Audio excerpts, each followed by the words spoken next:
Well, here's the phrase of the day: be ambitious, not thirsty.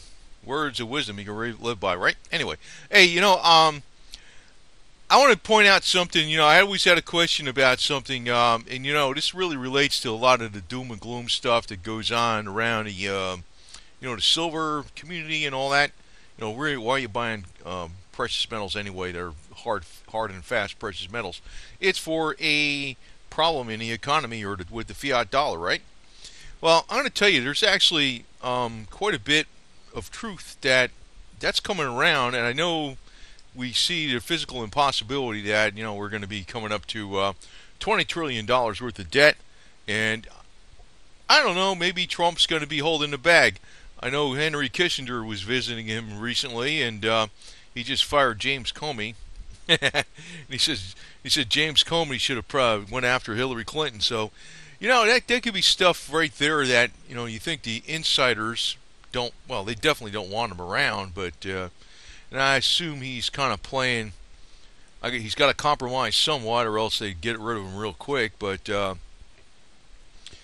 know, um, well, I'm going to cut right to the chase here. This is, I've mentioned this before about this Deagle.com site, and it's, you know, it's legit, but it is a CIA front group. Now, the question is it a CIA front group that's forecasting these draconian forecasts for the year by the year 2025, the population of the United States going down by 80%, and the GDP and the military expenditures going down by 90%? Is that disinformation, or are they just telling you what they plan to do?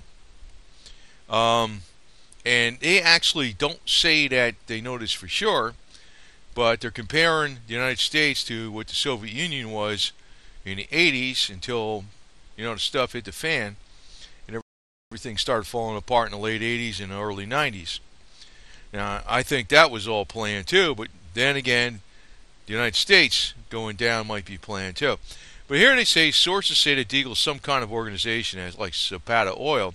Deagle ran guns for the late ambassador Chris Stevens, and the guy that was killed in Benghazi. Subsequently delivered them to Al Qaeda in Libya and Syria at the time of Stevens' death. Deagle is not just a gun-running child sex trafficking organization. They are intimately connected with the business as open source intelligence links. This means that Deagle and their partners, affiliates listed below, serve as marketing companies for the CIA and sell intelligence information to the highest bidder. Stratford, you heard about them, and Deagle provide the CIA with a minimum of 2 degrees of separation from nefarious operations which could taint the U.S. government, in particular the CIA. People start finding out, Mena, Arkansas, when Bill Clinton was governor and also attorney general, and also that was when George Bush was president, George Herbert Walker Bush, and Ronnie Reagan, the hero of the conservatives. Yeah, right. The focus of the remainder is basically Deagle.com is talking about the destruction and depopulation of the United States. Now, I think if this does occur, it's going to be in the inner cities because 50% of the GDP of the United States is actually concentrated in metropolitan areas. I don't know how much I think it's going to affect everywhere, but some places are really going to get clobbered. If this is true,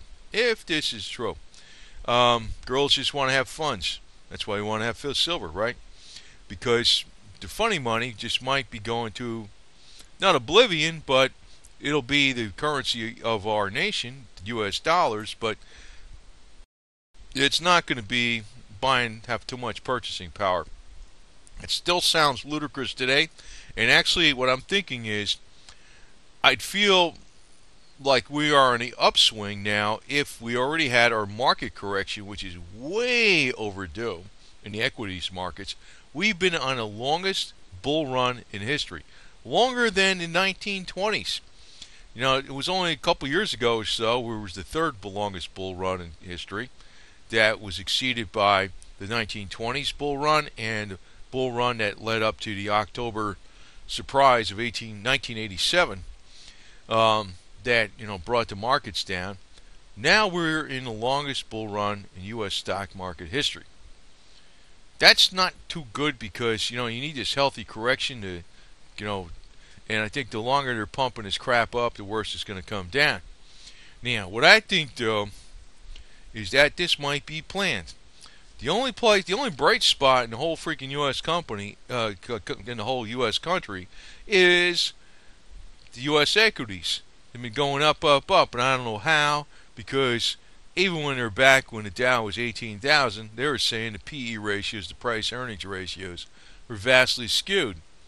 And Soros must have lost his ass because he had, at least on part of his money, and I'm not talking about a hedge, he had a significant, I forgot what the percentage was, but it was a significant percentage of his total funds. He was shorting the hell out of the S&P.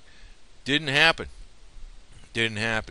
But guys like Soros probably aren't going to go down because they're in the inside loop no matter what. They got something else going. But that goes to show you, even the people that think they know what's going on don't know everything. I could tell you Harold Halm, Hamm, he's the guy that's the big $50 billion, he's got $50 billion net worth. He's the guy that really started the shale oil industry in the United States more than anybody. He's the main kingpin of it. He was expecting oil to be way up by now. He sold all his short positions. Now, he did sell them around the right time because when he sold them, oil was about, below $40 per barrel on the WTI. Now it's like a little over 50, I think. But even that guy doesn't quite. He was figuring it was going to be about 80 or 100 by now. So you look at me and you say, "What's wrong with I'm not too bad at this crap either, because nobody freaking flat out knows. Because even if you're an insider, and you're trying to push something a certain way, there's other people on the other side of the market that have other interests other than you. There's a lot of different insider groups. That's why I used to get aggravated at that Lindsey Williams guy, which I don't think was legit.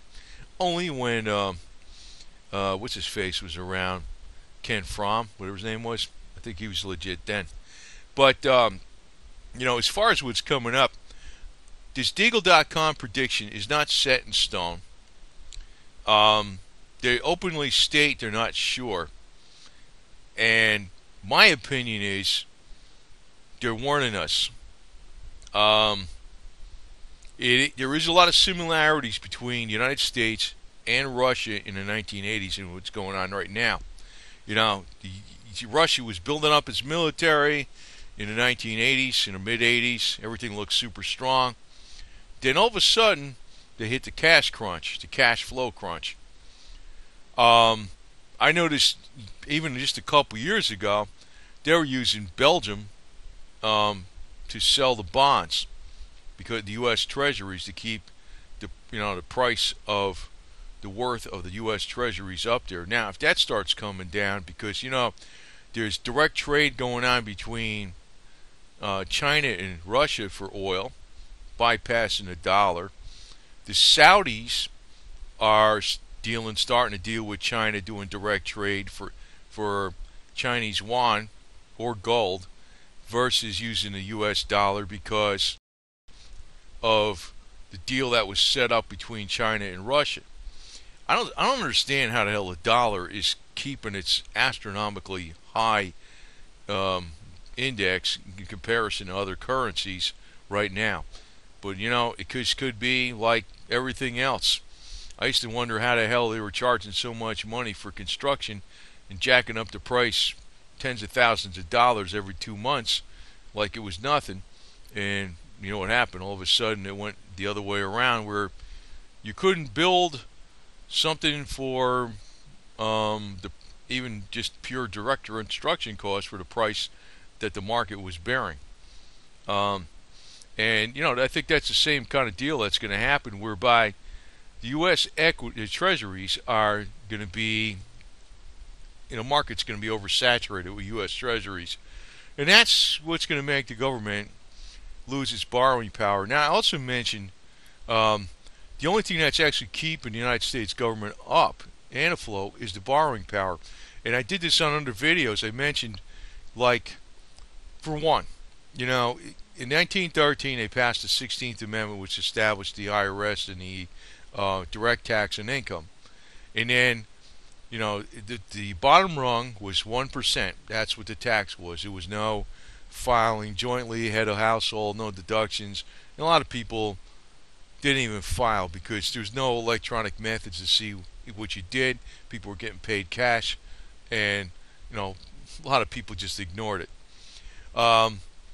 When we got involved in World War One, which was on purpose to actually help out the central banks in the United States through the Federal Reserve and also the military-industrial complex, the tax rate on the upper tier went to 73% for both capital gains and ordinary income. Now, the reason I'm mentioning this is currently our spending is worse than even during World War II. And the upper echelon back in World War II was 94% tax rate on ordinary income. We don't have that today because the rich got all these loopholes, right? Now, I'm telling you this, that the only thing that's fueling spending in the government, which in turn is actually fueling the private sector indirectly, and you know that's not going to work forever. Like, you just can't create some money out of thin air to fuel something. Is a scam going on right now where people buy our U.S. treasuries, which keeps the U.S. deficit spending up, which pumps money into industries primarily for the military-industrial complex, right? Well, when that stops, everything is going to come down hard. And the reason I'm saying it's going to come down hard is because we're actually spending more today in real dollars per capita than we did during the height of World War II. And the only way World War II was financed was through extremely high tax rates. Now, the 94% on ordinary income was only the upper tier, but we haven't seen anywhere near the tax rates that this nation's seen since World War I, the Great Depression, and World War II. I also mentioned that the gasoline tax started in 1932, which happened after 12 years of being on prohibition, which prohibition was actually designed to stop people from producing their own gasoline. The farmers used to sell gasoline to the cars, and John D. Rockefeller didn't like the competition. Actually, his product was garbage, gasoline. It was dirty. Nobody, actually when cars, and this is an interesting point, I know I'm going on a sidetrack, a tangent here, but, back when Henry Ford came out with the Model T, the fuel of choice was alcohol, and nobody wanted to use gasoline unless they were in a city and there was no farmer nearby to get to go out the alcohol near, and there was a shortage of alcohol, so they had the gasoline. Nobody wanted to use gasoline because it was dirty. The oil would get dirty faster, the engine would wear out quicker, and it would stink when the engine was running. Alcohol burns almost 100% pure clean, no emissions. That's another side note, which we could be producing hempoline today, which is, you get 10 times more fuel out of hemp than you would corn, right? Now, I'm mentioning this because if they get rid of the freaking, the licensing of making your own alcohol, and which to me is a ripoff, it's another scam to keep people from getting into business as individuals, we can keep thriving in our economy. But that's going to require the government to go under. And, that's not going to be an easy step to go from there to here, from here to there. But, back in 1932, they already had prohibition going since I think it was 1920. And they ended prohibition, I think, in 1933. But in 1932, you can only buy gasoline for cars. And everybody was going broke because the markets came down, the capital wasn't there anymore. And people were, the trend, and people were short on money just to even buy goods. So they put a national gasoline tax on gas, right? Gasoline, national tax on gasoline. And what happened there was it caused the price of all goods to go up, besides people having to pay more money for the gasoline, and they could not produce their own alcohol because it was illegal by prohibition. Rockefeller pushed prohibition. He got the religious people to do it for him and said it was the evil of, the families, which is true. It could be. But his real main goal wasn't that. It was to get rid of the competition from the farmers that was, because you can make your own alcohol for nothing and run your tractors and all this kind of crap. So, but you see how cold the government is, because the government is actually controlled by the big money. It always has been. As a matter of fact, back in the 1930s, that's when we started getting our state sales tax, and all the states started implementing sales tax. Now, before that, we never had state sales tax in the 1920s. It was only in the Great Depression. I think it was 26 states added sales tax. There was other ones that added it in the 40s, the 50s, and the 60s and 70s. Now, this map of the United States has nothing to do with sales tax. This is actually the love sex chart, and the darker the red, the more people go for sex over love. So, if you're looking for a survival area, I want to mention Montana. You notice they're pretty hot on sex over love, because a little more pride. And you don't want to go to New Hampshire, right? Look at that state, and Ohio, another place. So, anyway, West Virginia looks pretty good. North Dakota, Oregon, and you got Vermont on one side and New Hampshire on the other side. They're right next to each other on the opposite ends of the chart of the love sex chart. Kind of weird, huh? Anyway. And I think in Louisiana, if you're down near New Orleans, it's in the dark red, But anyway, that's a side note. So if you're looking for a survival state, you probably want to look at the sex love chart, besides all the stuff with, climate and sustainability and, whatever, growing crops, and if the nuclear blasts are going to go there, so anyway. New Jersey looks pretty bad. Look at that. New Jersey. Jeez. Freaking Jersey. Jersey's horrible. Anyway. So, just figured I'd tell you that, this deal with Deagle.com, I was kind of curious about this, because they've been predicting over the last several years that what is the population of America? I forget. 315 million, 317 million, 20 million, something like that, right? They were predicting a few years ago that was going to go from that 315 or 320 million down to 67 million. Then they revised it down to 65 million, and now they got it revised down to 64 million. What I'm thinking is, I think they're legit, and they're trying to put out an accurate forecast.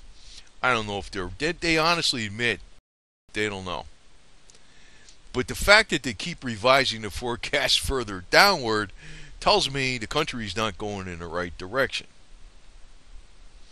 Now, what you want to do is be able to make some moonshine alcohol and put it in your bike, man. Then you're cool. Then you're cooking, man. And you can probably be cooking with it too, besides, And so, anyway, and silver to me is probably one of your better, I think palladium is probably going to do the best out of all the metals. But the thing is, silver is the only metal that has medicinal purposes to it. I swear to God, if people don't, it's like if you don't advertise the crap out of something, that, silver's got medicinal purposes and it's highly disinfectant. It's like people might know this and they might acknowledge that, of the few people that know that, but it goes in one ear and out the other ear unless they're constantly bombarded with advertising. That's what silver does. And I'm surprised that these bullion dealers aren't doing this. Like I mentioned on all my videos that, silver has medicinal purposes, and that's even if you think the investment is lousy, which I don't think it is, you should buy some silver for that reason right there. Especially the 4 nines, but 3 nines will work for medicinal purposes too. So, just want to tell you, man, and I don't think this is coming up. I wouldn't know. I mean, for all I know, this summer could be the big market crash. I don't know. It could be. Actually, I personally think if they're gonna have a big market crash, they're gonna wait a little while, let Trump be in there long enough so they can blame him. They're not gonna do it probably this summer. At the earliest, I think it would be this fall or maybe next year. But when it happens, it's gonna happen pretty hard, and that's kind of like the last bright spot of the economy. Besides all the other fake statistics out there, and like if you look at shadow stats, I think our unemployment rate is like freaking 20 something percent. It's horrible by the old way they do stuff, um, which is about as bad as the Great Depression. If we didn't have all these safety nets in the government to give people food assistance and rent assistance, we'd be seeing millions of people like living out on the streets. And I keep thinking, government is hitting a wall right now, and when the Treasury bonds, they already are way over saturated in the global markets with these U.S. Treasuries. It's just like everything. It's like they did it with the tech boom. They did it with, I mean, it's not the same as Treasuries, but it's a market. When you oversaturate something, it's going to come to a head at one point in time. And I keep thinking they're going to let Trump be holding the bag because even though he's not all what he said he's going to be, when he's doing his campaign, which I recognize that, and also realize that he's probably got to compromise, or else I know he's got to compromise, or else he's dead meat. But I think they're going to have him holding a bag when this crap comes down. So it's going to come down during his administration, and that might make him a one-term president. And then we'll have somebody worse than Obama and Clinton combined for 2020, and then you'll see the rest of the slide downward, which will make the DeagleCom prediction correct, and that's DEAGLE. They are a well-known CIA front organization. That's a given. The problem that you don't know for sure is, are they throwing out scary stuff as disinformation, or are they really just throwing a warning out there, and whether you want to listen to them or not, that's your problem. I personally like looking at the facts. I think it's at least partially correct. I can't imagine it being to the extent they're saying, but then again, when things happen, they seem to happen all at once. So it might be right. I couldn't imagine the tech boom blowing up the way it did so bad. I thought maybe it was getting too hot. I didn't think it was going to go that bad. I couldn't imagine the housing market and building industry getting so upside down after 2007. I couldn't imagine that. I thought it was due for a correction, and I didn't imagine silver going down to like below $15. I figured it was due for the correction and it needed one final push downward. I didn't think it was going to last this long either. So maybe the predictions at Deagle.com are accurate. Maybe there's going to be a mass exodus out of the United States because everything's going to be done. And that's part of my rationale for getting up there in the mountains. Away from too many people, Anyway, that's all I got to say. I might be accurate on this. I mean, I like to be wrong in that part because I don't want to see. It's good to have a correction in the markets because you can't have things just going up like all the time and you're like, oh, everybody's living high. It's like a drug, You got to have a come down period at one point in time. But I don't want it to be like a real hard crash. And obviously, everybody that has a brain like Mark Farber and stuff and Jim Rogers have been saying that they haven't really corrected the fundamental problems, and that's why we're heading to a deeper crash that should have let the markets and play itself out back in 2008 and 2009 more than they did. And let more of those too bigs to fail. But they didn't.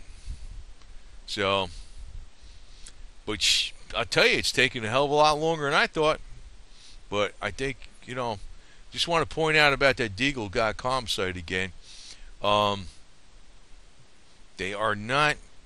They're probably telling you the truth, even though I have a hard time believing that it's going to be that bad. I didn't believe a lot of stuff would be could get upside down as much as they did before, and they might be. And like I said, they don't know this for sure. They're admitting they don't know everything. They're admitting that. And like I said, if you want to make sure you're going to go to a place where, well, Montana, man, Montana. Look, the sex love chart, man. Go up there. They love sex more than love. Go to Montana. Don't go to. It's amazing. I'm surprised. New Hampshire and Vermont, they're like the opposite, and they're right next to each other. Don't go to Ohio. Don't go to New Jersey. Don't go to Delaware. That's another one. Um, anyway, North Dakota.